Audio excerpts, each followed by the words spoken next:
Joe Salas here.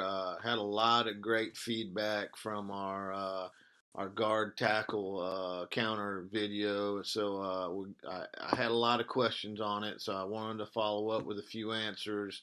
The biggest question I kept getting, we ran that thing 360 times last year.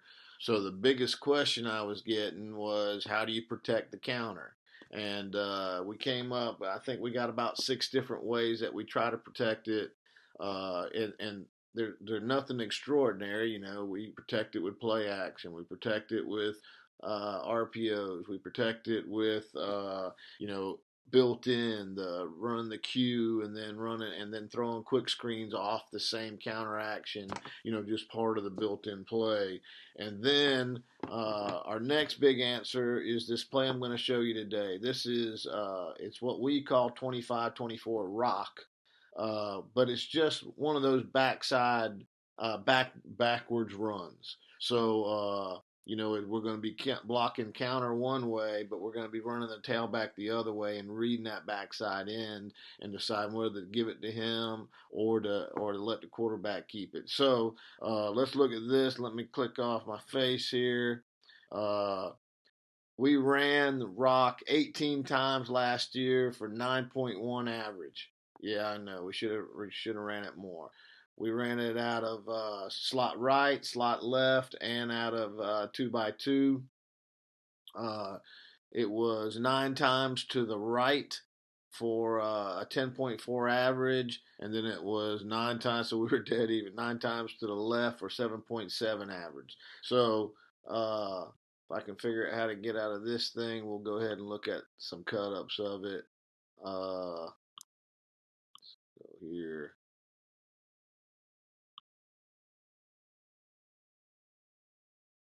Of course, it's going to make me take the long way around, but we'll get there.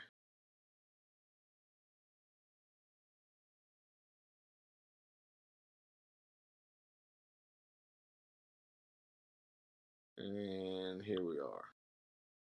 All right. So this is out of a 3x1. This is slot right to us. And all we're talking about here is we're going to be blocking counter. That we'll be blocking 25. So it'll be down, down, down. Guard will kick it. Tackle will wrap it. We'll read this backside end just like normal. Actually, we're probably reading this defensive end back here, not this linebacker.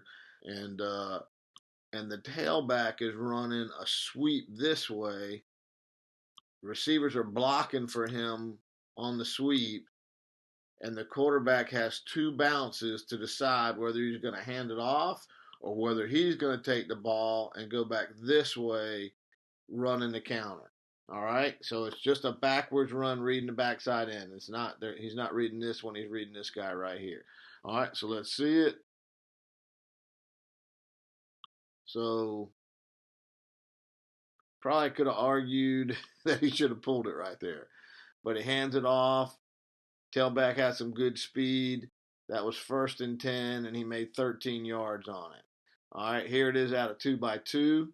Now it's the opposite play. So they'll be blocking counter back this way, and then the quarterback's running the tailback's running the sweep this way. This is 2nd and 6, and this ends up being a gain of 9. So you see, and probably you guys are going to have this same issue. I don't think the quarterback reads this one at all. I think he just decided he wanted to run it this time because his head was looking the wrong direction. If he would have been reading that backside end right there, that backside end clearly told him to hand that ball off. But you're probably like me. If you have an athlete at quarterback, he's going to want to run the ball. So sometimes he runs it. Gain of 9. When they screw up the read, it's kind of like Veer when they screw up the read, but it works out good. You just say good job.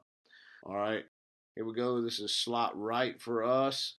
We're blocking counter to the left, and the quarterback's sweeping to the right.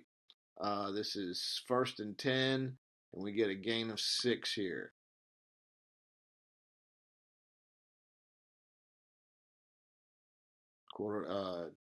Tailback does a good job of making some stuff happen. Let's check the read. Yeah, the read said give. He made a good read right there. It was the blocking on the H is what got us.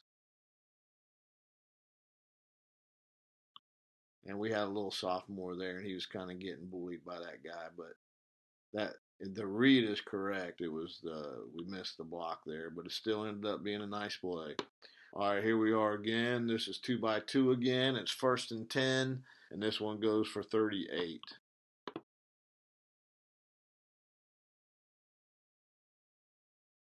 So it's like that veer option. I've heard them say, if the quarterback gets it right half the time, you're going to be really good. If you read this, if you read this defensive end right now, that is a give read, but the quarterback decided to take it. And when you got an athlete, it works out pretty good. But that was a give read. All right, here we go. Another one. This is 25, so we're blocking counter to the left. So he should be reading this defensive end. Let's see it. And again, I thought that was a give read. Could have been. I mean, we're not on the field sometimes, but turned out being two good plays. Here we go. I think we got one more. Another 2x2. They're blocking counter to the right, and the tailback's coming to the left.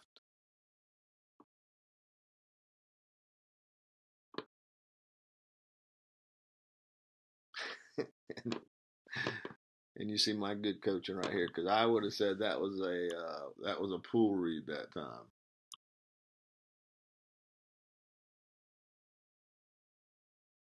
But obviously the quarterback's smarter than me, because he did the opposite of what I said a bunch of times, and it turned out really good every time. So there, we're back to the beginning. So that is what we call a backwards run.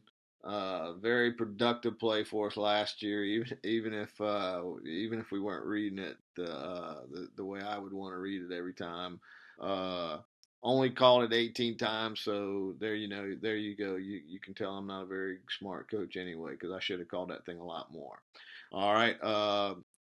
I'm gonna keep on this counter series for a while, so I'm gonna show another run next time that we thought protected our counter, even though it was actually the read power. I haven't showed you that one yet, but I think the read power protects the counter play also when you do it the way we do it. Uh, so I appreciate you watching. If you haven't subscribed, please do so. And hit me up on Twitter, or leave your questions in the comments. Thank you, coaches.